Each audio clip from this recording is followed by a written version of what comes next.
très heureuse de vous retrouver dans nos 40 jours de prière dont le titre est « La parole, une épée ».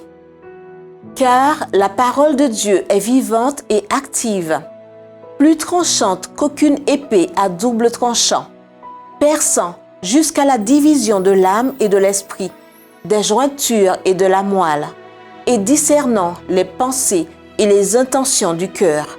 Hébreux 4, verset 12.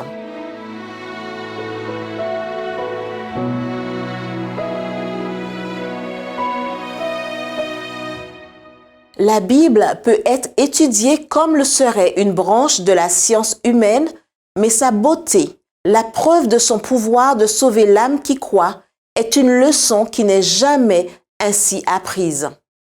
Si la pratique de la parole n'est pas introduite dans la vie, alors l'épée de l'esprit n'a pas blessé le cœur naturel. Il a été protégé par une fantaisie poétique.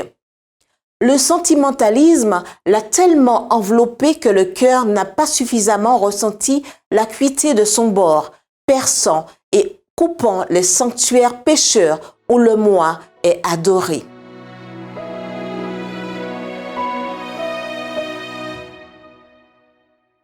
Voilà le défi du cœur. La Bible est pleine d'espoir.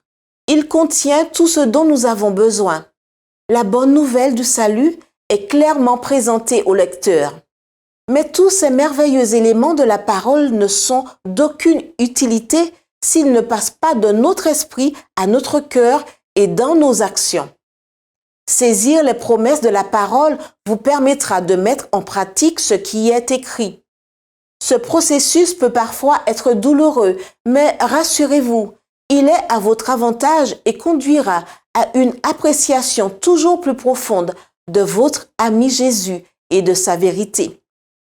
Est-ce votre désir aujourd'hui de laisser la parole de Dieu pénétrer votre cœur, éliminer ce qui vous détruit et guérir votre vie?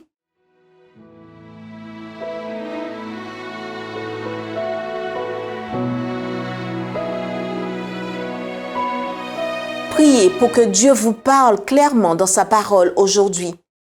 Priez pour des convictions fortes et un cœur désireux de recevoir l'épée tranchante de la parole, même si elle coupe. Priez pour l'efficacité et la puissance du Saint-Esprit pour tous ceux qui traduisent la Bible et l'esprit de prophétie dans de nombreuses langues. Priez que Dieu nous aide chacun à devenir un évangéliste de la littérature et que nous partagions des glotraques ou un mot de saison à ceux qui sont fatigués. Priez pour que nos écoles et nos établissements d'enseignement soient fidèles à la parole de Dieu et à sa mission pour nos jeunes.